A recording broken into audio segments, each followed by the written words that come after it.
On vient de terminer une série qui s'appelait God is so, et puis vous mettez ce que vous voulez. En fait, les orateurs qui étaient là, comme Mika Gerber, il nous a parlé d'un Dieu qui brise le joug de la culpabilité. Un Dieu qui est tellement extraordinaire, qui brise le joug de la culpabilité. On a Johan Gern, qui nous a parlé d'un Dieu tellement réel. Il se révèle dans nos temps de cœur avec lui. Et ce Dieu, il est saint, mais ce Dieu, il cherche ton cœur, il désire se révéler à toi. On a Paul Emès, qui nous a parlé d'un Dieu so crazy, tellement incroyable, qu'il a prouvé son immense amour envers nous en nous donnant Jésus, son Fils. Et puis Werner, dimanche passé, qui nous a parlé d'un Dieu dont la parole est vérité, qui nous permet de dire tout va bien, même quand ça ne va pas bien. Et je vous encourage à écouter ces messages-là, jusque dans les situations difficiles, d'arriver à dire tout va bien. Et pour ma part, je vous avais parlé d'un Dieu incomparable, amazing, un Dieu de relation qui nous aime trop pour nous laisser dans la situation dans laquelle on est. Ça veut dire qu'on est tous arrivés à un certain point, mais Dieu t'aime tellement qu'il n'a juste pas envie que tu restes simplement comme tu es, mais il veut t'emmener plus loin. Il veut aller plus loin avec toi.Pourquoi ? Parce que tu es un élément clé dans son royaume. S'il était indifférent par rapport à nous, si tu n'aimes pas quelqu'un, tu vas le laisser là où il est. Si tu aimes quelqu'un, tu l'aimeras assez pour lui dire « Viens, on va faire un bout de chemin ensemble ». Et en fait, c'est ce que Dieu fait avec nous. Et ça passe par la reconstruction de certaines murailles et portes dans nos vies. Et j'aimerais simplement continuer ce que j'avais partagé la dernière fois pour aller un tout petit peu plus loin. Cet été, on va prendre 2 semaines de vacances avec mon mari. Alors, il a toujours souci quand je commence à parler comme ça parce qu'il ne sait pas ce que je vais dire. Donc, on prend 2 semaines de vacances en août. La première semaine, on va la passer dans un super chalet, très, très spartiate. C'est-à-dire que c'est un chalet simple, voilà. Et puis, il faut aimer vivre simplement. Mais en fait, c'est là qu'on a été en vacances pendant des années quand nos enfants étaient petits. Et puis, on a vécu des choses vraiment géniales là-bas. Des parties de Uno, la rivière, elle est glaciale, hein, on ne peut pas se baigner vraiment, mais en fait, c'était vraiment génial. On a visité le médecin du coin parce qu'ils ont été recousus à la tête, aux genoux, un peu partout. Et puis, mais c'était des vacances vraiment géniales. Et pourquoi on aime ce chalet ? Parce qu'en fait, il est rempli de souvenirs qu'on a vécu avec des gens qu'on aimait. Et c'est pour ça qu'on a envie d'y retourner. Et en fait, on s'est dit, bon, cette année, on va y aller les deux dans ce chalet. Ça va être sympa, on pourra lire, on sera tranquille et tout. Et puis quand nos enfants nous ont demandé où est-ce qu'on allait, qu'on a dit qu'on allait là-bas, c'est à Rougemont, donc pas très loin, ils ont dit, ah, mais on pourrait venir avec vous. Alors, la première, c'était ma fille avec son mari et puis ses 3 enfants. Ensuite, il y a notre fils et notre belle-fille qui disent, nous, on peut monter, on vient en bus, on vient avec vous. Et puis ensuite, il y a nos 2 autres garçons qui ont dit, nous, je crois qu'on va quand même venir quelques jours parce qu'ils ont envie de faire un peu de sport, ils ont envie de retrouver. Donc en fait, on va se retrouver avec tout le monde pendant notre semaine de vacances. Et en fait, ce qu'on se rend compte, c'est que les endroits où on désire être, c'est réellement les endroits où on a vécu quelque chose avec des personnes qu'on aimait. Et c'est ces souvenirs-là qui habitent dans nos cœurs. Et en fait, Dieu nous dit à chacun, ne savez-vous pas que vous êtes le temple de Dieu et que l'Esprit de Dieu habite en vous ? Pourquoi est-ce que Dieu désire habiter dans nos vies ? Parce qu'en fait, c'est là qu'il a les meilleurs souvenirs. Les meilleurs souvenirs avec chacun d'entre nous. Depuis, on n'était même pas conçus. Juste avant, dans le ventre de notre maman, il était là. Et il vivait avec nous. Il a vu tout ce qui s'est passé dans nos vies. Et c'est pour cela qu'il désire être dans nos vies et faire son temple en nous. Pourquoi ? Parce qu'on a été réconciliés avec Jésus-Christ. Et à cause de ça, c'est quelque chose qu'il désire vraiment, fortement, absolument. Alors, si je reprends un peu ce que j'avais partagé la dernière fois, dans nos vies, une fois que le temple de Dieu est restauré, une fois qu'on a accepté Jésus dans notre vie, on l'a nommé, on l'a accepté comme Sauveur et Seigneur, après, il faut reconstruire certaines murailles et certaines portes. Et en fait, j'ai pris l'histoire de Néhémie, un homme qui était chanson du roi, qui vivait dans un pays très loin. Il avait été expatrié de sa patrie, en fait, chassé de sa patrie parce que son pays avait été conquis, Israël avait été conquis, Jérusalem aussi. Et ce roi, en fait, l'avait pris, avait emmené du monde en captivité. Et puis, les avait gardés avec eux. Donc avec sa famille, avec ses amis, ils étaient là. Et en fait, cet homme, il n'était jamais retourné, jamais été à Jérusalem. Mais quelqu'un lui a dit, cette ville est détruite. Il y a simplement le temple qui est construit, qui est là, qui a été refait. Mais les murailles et les portes, elles sont détruites. Et alors cet homme, il a été saisi dans son cœur et il s'est dit, il faut que je fasse quelque chose. Et en fait, il a parlé au cœur du roi. Le roi a eu son cœur qui s'est incliné. Il a dit, ok, je vais t'aider, je te laisse aller. Sûrement pas, il ne l'a pas dit comme ça. Ça, c'est un peu résumé. Mais en fait, il l'a envoyé. En plus, il lui a donné une armée pour aller avec lui. Il lui a donné des lettres de recommandation. Ça veut dire qu'il pouvait aller partout dans les nations autour. Et le roi, il s'appelait Artaxerxès, donc c'est déjà pas simple à prononcer. Ce roi-là, en fait, était tellement connu que toutes les nations avoisinantes fournissaient du bois, des métaux et tout ce dont avait besoin Néhémie pour reconstruire la muraille de la ville de Jérusalem et les portes.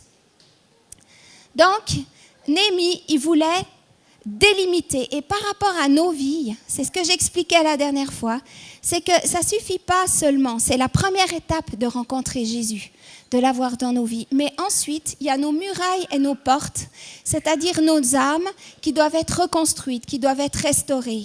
Et c'est quelque chose qui doit être fait si on veut vivre vraiment une vie qui vaut la peine d'être vécue. Sinon, c'est comme si dans nos vies, les choses étaient ouvertes et l'ennemi pouvait rentrer n'importe comment. Parce qu'il y a certaines choses qui ne sont pas fermées et pas délimitées. Et la plus grande bataille que tu aies, elle se trouve dans tes pensées, à ce niveau-là. Le champ de bataille, il est dans tes pensées, véritablement. En tout cas, une chose que le diable déteste, c'est si vous commencez à réfléchir par rapport à ça. Et vous commencez à écouter ce que le Saint-Esprit vous dit. Et à dire, c'est vrai que dans ma vie, il y a certaines choses dont j'aimerais me débarrasser. Certaines manières de faire que j'aimerais abandonner. Et le diable déteste ça. Et la première chose qu'il va te dire, c'est que ça ne vaut pas la peine. Ou bien ça ne sert à rien. Ou bien fais pas ça, fatigue-toi pas, tu sais, tu vis très bien comme ça. Tu as toujours vécu comme ça va très bien. Continue simplement. Mais en fait, les murs dans nos vies, c'est réellement des anciens modèles de pensée. En fait, des mensonges qui sont là, qui font que tu crois ces mensonges alors que Dieu veut amener la vérité dans ta vie. Et les portes qui sont là, dans cette ville, en fait, c'est comme les points d'accès de ton cœur, où l'ennemi peut rentrer. Et il est dit et répété dans la Bible qu'on est réellement en guerre. On ne peut pas vivre. Si tu veux t'approcher de Dieu, tu commences à avoir des ennuis, c'est sûr. Parce qu'il y en a un qui ne veut pas que tu te lèves. Et en fait, ce n'est pas contre la chair et le sang, ce n'est pas contre des personnes que tu vas te battre. Moi, je me rappelle, je travaillais à l'hôpital du Samaritain, il y a très longtemps, en fait. Et puis, j'avais pris une décision, vraiment avec le Seigneur, il y a des choses que j'avais réglées dans ma vie. Et c'est à ce moment-là que j'ai commencé à avoir des problèmes avec ma collègue. Où il a commencé à avoir vraiment de la bisbille, elle a commencé à critiquer, à dire certaines choses, et c'est devenu vraiment difficile. Mais cet état, il n'a pas commencé avant que je fasse des démarches spirituellement. Et moi, je n'avais pas changé du tout. Rien. J'étais exactement la même entre avant et après, entre un jour et l'autre. Mais spirituellement, il y a quelque chose qui avait changé. Je m'étais positionnée et c'est là que l'ennemi a commencé à se manifester, au travers d'autres personnes.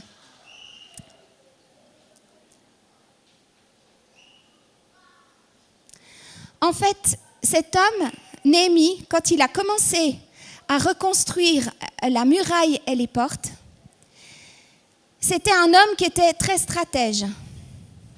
Il était très stratégique. Il est dit qu'il s'est levé pendant la nuit et puis qu'il a été examiner les choses. Il n'a pas fait une annonce devant tout le monde comme quoi les choses allaient changer, mais il s'est levé pendant la nuit. Il a traversé, il a contourné la ville de Jérusalem et il a été regardé partout où c'était abîmé, partout où il y avait des choses qui étaient détruites. Il a fait un constat de la situation. Et en fait, très souvent, au nom de la foi, moi j'ai eu des périodes dans ma vie où j'ai refusé de voir les choses. Parce que je me disais, ça va aller, mais oui, le Seigneur, il va agir, ça va aller. Ça s'appelle du déni. Quand il y a certaines choses dans notre vie qu'on n'aimerait pas voir, qu'on n'aimerait pas constater, ça s'appelle faire un déni. Et Néhémie, il n'a pas fait comme ça. Il a regardé ce qui était abîmé, il a regardé ce qui n'allait pas, il a fait un constat. Et l'idée, ce n'est pas de se focaliser sur ces choses qui sont difficiles ou ces choses qui doivent être reconstruites, mais de vraiment de regarder cette situation au travers des yeux de la foi, au travers des yeux de Jésus. Une fois qu'il a fait le tour, qu'il a évalué, il a repris le peuple et il a fait une belle déclaration. Et cette déclaration, je vous la dirai juste après, parce que je crois que c'est la déclaration qu'on désire faire avec le Gospel Center. Mais en fait, j'aimerais peut-être simplement vous donner 2-3 points. Comment l'ennemi a essayé d'attaquer ces Israélites qui voulaient reconstruire la ville et qu'est-ce qu'il a utilisé? La première chose que l'ennemi a dit pour décourager Néhémie et le peuple de reconstruire la muraille, parce que croyez-moi, quand vous faites des démarches, l'ennemi n'est pas content. Il a dit à quoi travaillent ces Juifs impuissants? C'est-à-dire, le diable commence d'abord par attaquer ton identité. Est-ce que tu es fils et fille? Comme si, au moment où on se lève, on était impuissant. Il nous fait croire qu'on ne va jamais y arriver. Ça, c'est la première chose avec laquelle le diable commence à attaquer. Ensuite, ses ennemis ont dit, est-ce qu'on va les laisser faire? Est-ce qu'on va les laisser faire ce qu'ils aimeraient faire? Et en fait, il met en doute nos motivations. Parce qu'il se dit, si je mets des bâtons dans les roues, si j'essaye de retenir certaines choses, ils vont abandonner. Ensuite, il essaye en disant, est-ce qu'ils vont réellement offrir des sacrifices au temple? Et là, qu'est-ce qui touche? C'est ta relation avec Dieu. Il touche ta relation avec Dieu. Il tente de te faire douter de ta relation avec Dieu. Est-ce que vraiment tu vas aller jusque-là? Ensuite, il te fait douter. Est-ce que tu vas arriver à finir ta tâche? Et il se moquait d'eux. Il disait, mais vous n'allez jamais y arriver. Est-ce qu'ils vont redonner vie à ces pierres qui sont brûlées, à toutes ces gravats qui sont là? En fait, il se moquait d'eux. Il essayait de les convaincre de leur incapacité à construire cette muraille. Ça, vous trouvez tout ça dans la Bible, dans l'Ancien Testament. Et ensuite, ils ont même été jusqu'à dire, ouais, vous construisez ça, mais si tout d'un coup un renard grimpait dessus, ça s'écroulerait. Autrement dit, tout ce que tu vas faire dans ta vie, toutes les démarches que tu vas faire, ça ne va pas tenir. Tu ne vas pas y arriver. Et moi, quand j'ai lu toutes ces choses-là, quand j'ai remarqué, j'ai pris chaque point l'un après l'autre, je me suis dit, c'est exactement comme ça que l'ennemi fait. Tu as une démarche à faire. Tu te dis, mais Seigneur, moi, ces choses-là, je ne les veux plus dans ma vie. Ça rentre comme de rien. Ou alors, j'ai toujours ces faux raisonnements. Je crois toujours que j'en vaux pas la peine, ou que Dieu va jamais investir, ou que je suis pas assez digne d'être aimée, ou que je suis pas ci, je suis pas ça. Et ça, c'est ces mensonges, c'est ces pierres qui sont écroulées. Et au moment où tu te dis, j'aimerais faire quelque chose, le diable, il vient t'attaquer. Et il te dit, mais non, essaye même pas. Essaye même pas. Mais en fait, Dieu nous invite à nous approcher avec assurance. Dans plusieurs versets de la Bible, c'est dit, tu as l'accès libre au sanctuaire. Tu peux y aller, Dieu est là vraiment pour te reconstruire, pour t'aider, pour t'élever vraiment dans qui tu es. Et Néhémie, quand il a entendu toutes ces paroles, il a eu une réaction qui était assez géniale. Et j'aimerais simplement vous lire les versets. Comment est-ce que lui, il a répondu? Il a convoqué tout le peuple qui était là et il leur a dit, vous voyez vous-même la malheureuse situation dans laquelle nous nous trouvons. Jérusalem est en ruine et ses portes ont été réduites en cendres. Ça, c'était la réalité. Venez, reconstruisons la muraille de Jérusalem et nous ne serons plus dans le déshonneur. Ça veut dire qu'il a fait un constat des choses. C'est des fois pas aussi catastrophique que ça, mais il y a des petits constats. Et puis ensuite, il a dit, venez, reconstruisons la muraille pour éviter le déshonneur, pour que l'ennemi n'ait plus le droit de rentrer n'importe comment dans nos vies. Et ensuite, il dit, puis je leur ai raconté comment la bonne main de mon Dieu avait reposé sur moi et leur ai rapporté les paroles que le roi m'avait adressées. Il a raconté, il a témoigné ce qui avait été vécu. Et c'est ces témoignages qui sont tellement importants. De tout ce que Dieu fait dans vos vies, font que dans votre voisin, dans celui qui est à côté, dans l'Église entière est encouragée au travers de ce que vous vivez et se dit, puisque ça s'est passé comme ça pour lui, ça peut se passer comme ça pour moi. Et ensuite, il a dit, levons-nous et mettons-nous au travail. Levons-nous et mettons-nous au travail. Et ensuite, ils se sont fortifiés dans cette bonne décision. Ils se sont fortifiés mutuellement dans cette bonne décision. Et en fait, voilà la réaction que Néhémie a eue. Il avait une bonne vision de l'état des murs et des portes. Il n'a pas essayé d'enjoliver la situation, de dire « ouais, ça va aller, ça va aller ». Par la foi, tout ça, il a constaté les choses, mais ensuite il a dit « on va se lever et on va travailler à ça ». Et c'est que lorsque nous reconnaissons notre responsabilité dans un problème que nous commençons à faire partie en fait, de la solution. Quand on reconnaît notre responsabilité dans un problème, on commence à faire partie de la solution. Et en fait, le Saint-Esprit, il nous dit, viens et on va arranger ça ensemble. C'est une manière de faire au moment où tu reconnais, où tu dis, Seigneur, j'ai besoin de toi dans cette situation, dans cette situation. Je veux reconstruire, je veux devenir fort en toi. Le Saint-Esprit te dit, viens, on va arranger ça ensemble. Tu n'es jamais seul pour ça, mais le Saint-Esprit est avec toi. La dernière chose que Néhémie a apportée, c'est qu'il a dit que cette guerre-là, c'était une affaire de famille. Parce qu'à un moment donné, ils étaient attaqués. Et puis, l'ennemi arrivait, il faisait des raids un petit peu contre cette ville. Ils empêchaient de reconstruire. Ils détruisaient ce qui avait été fait. Et en fait, Néhémie, il a fait quelque chose de spécial. Il a dit, il a posté le peuple par famille. Du plus petit jusqu'au plus âgé. Par famille, il les a postés dans des endroits clés, tous avec leurs épées et leurs lances, dans des endroits abrités. Et il leur a dit, n'ayez pas peur de ces ennemis, souvenez-vous du Seigneur grand et redoutable et combattez pour vos frères, vos fils, vos filles, vos femmes et vos maisons. En fait, il a engagé le peuple entier. Ce n'était pas seulement certains, mais c'était tous, du plus petit jusqu'au plus grand. Et dans cette reconstruction de murailles et de portes, il ne s'agit pas seulement de toi. Parce que quand toi, tu reconstruis ta muraille et tes portes de ta vie, quand toi, tu guéris au niveau de certaines choses, au niveau de ton âme, quand toi, tu te détournes d'addiction, quand toi, tu mets ta vie en ordre, quand toi, tu sécurises le périmètre de ta vie où l'ennemi ne peut pas rentrer, en fait, c'est pas seulement toi qui es concerné, mais ça agit sur ta famille, tes proches, tes amis, ton église, ta ville et ton peuple. Ça veut dire que ce que tu fais pour toi rejaillit sur les autres. Et au moment où moi, j'ai fait des démarches, pendant les premières années de notre mariage, je voulais que mon mari soit différent. Parce que je me disais, au moment où il est différent, ça va aller. Et ça a été jusqu'au moment où j'ai dû voir que c'est moi qui devais changer, pas lui. Mais moi, je devais faire des démarches. Moi, je devais mettre des choses en ordre. Et à ce moment-là, les choses ont commencé à changer. Et même certaines choses que peut-être j'aurais voulu qu'il soit un petit peu différent, eh bien en fait les choses se sont faites, mais pas parce que moi je lui ai dit, mais parce que moi j'ai commencé à changer.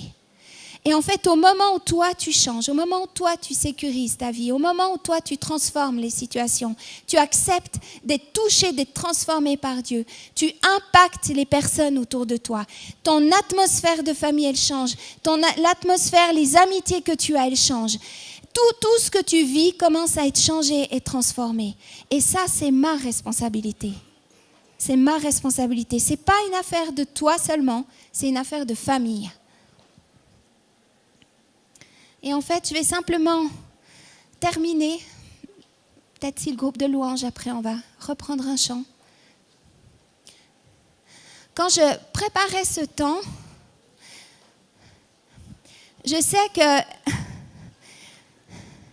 par 2 fois, vraiment, j'ai parlé de Néhémie, mais parce que je sens et je crois vraiment que Dieu est en train de parler d'une manière spécifique et spéciale vraiment à l'église du Gospel Center Lausanne. Parce que quand je réfléchissais à ça, tout d'un coup, il m'est venu, je me suis rappelé en fait ce projet qu'on avait pour Sébéillon. Et ce n'est pas forcément Sébéillon, mais le Seigneur a commencé à parler à mon cœur et m'a dit, ce n'est pas pour rien que vous vous êtes lancé dans un projet aussi énorme que ça. C'est parce qu'en fait, c'est le plan et le projet que j'ai pour vous. Alors, pas forcément Cébéillon, mais l'envergure du projet. Et j'avais vraiment cette conviction vraiment que Dieu s'était pas du tout trompé. Mais c'est comme si, à un moment donné, il nous avait levé très haut, un ascenseur, on était monté très haut, et qu'on avait vu le pays promis, on avait vu ce que Dieu voulait nous donner. Un espace grand, un espace où il y a de l'impact, un espace où on touche vraiment la communauté, la ville de Lausanne, où on touche bien au-delà de ce qu'on aimerait. On impacte chaque secteur dans la société. Et en fait, c'est comme si Dieu nous avait levés, on voyait ces choses-là, et j'avais cette promesse dans mon cœur que c'est ça que je veux pour vous. C'est ça que je veux pour vous. Mais en fait, ça commence toujours par un homme ou par une femme, une situation comme ça. Et ça commence toujours par chacun d'entre nous. Est-ce qu'on est prêt pour commencer à sécuriser nos villes? Est-ce qu'on est d'accord de se remettre en question par rapport à certaines failles qu'on a dans nos villes, dans nos vies? Parce que quand on part à l'attaque, quand on part au combat, quand on a un projet comme celui-là, l'ennemi va se déchaîner. Et là, il ne va pas vous rater au contour. Il ne va pas nous rater au contour. Moi, j'ai à me remettre en question. Et en fait, c'était comme si Dieu disait, c'est ça que je veux te confier, mais j'ai besoin d'un peuple qui soit en bonne santé, j'ai besoin d'un peuple qui soit fort, d'un peuple qui soit sécure, d'un peuple qui sache qui est son Dieu, d'un peuple qui n'ait plus de portes ouvertes, ni de murailles détruites. J'ai besoin d'un peuple qui se lève et qui soit fort pour moi. Et en fait, je me disais, ça, c'est notre responsabilité. Et j'aimerais vraiment vous encourager dans les semaines qui viennent à être d'accord de dire, Seigneur, c'est un temps spécial les vacances, l'été, parce qu'il n'y aura plus de célébration, il y aura juste ces soirées de prière, il y aura ces barbecues pour pouvoir s'encourager, pour pouvoir développer le relationnel. Mais j'aimerais vous encourager à dire, Seigneur, je pose ma vie à plat devant toi. Et je suis d'accord que tu mettes le doigt sur certaines choses. Je suis d'accord d'aller plus loin avec toi. Pourquoi? Parce que je veux rentrer dans une destinée qui est plus grande que celle que j'ai eue jusqu'à aujourd'hui. Je ne veux pas me contenter de ce que j'ai, qui est déjà extraordinaire, mais il y a plus pour toi. Il y a plus pour toi.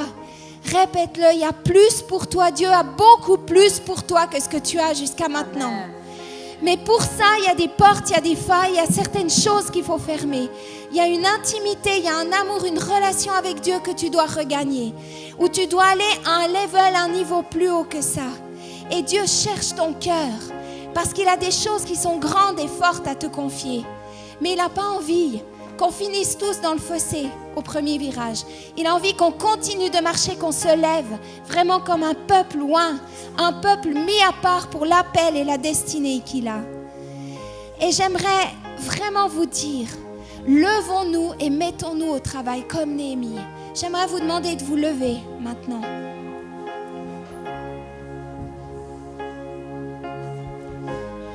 Et vraiment qu'on puisse ensemble, vraiment d'un même cœur, d'une même pensée, dire Seigneur, on est d'accord de se lever, on est d'accord de se mettre au travail, on est d'accord Seigneur d'obéir à ce que tu nous montres.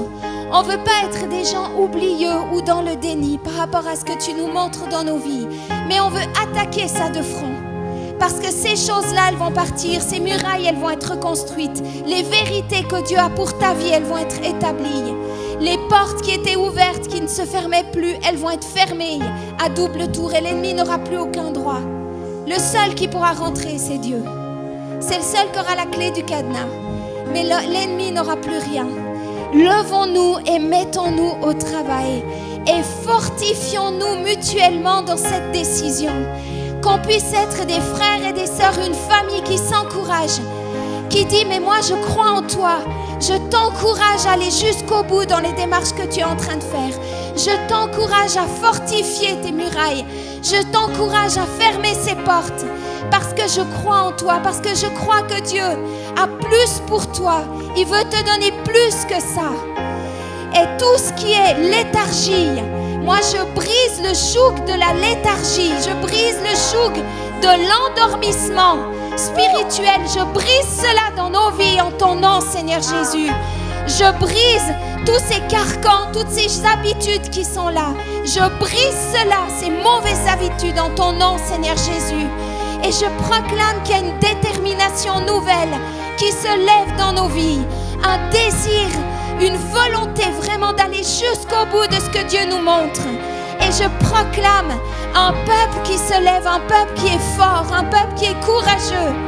Des familles qui sont fortes, des familles qui sont courageuses, qui se lèvent et qui se mettent au travail et qui se fortifient dans cette décision, qui se fortifient dans cette décision. En ton nom puissant, Seigneur Jésus, en ton nom Jésus.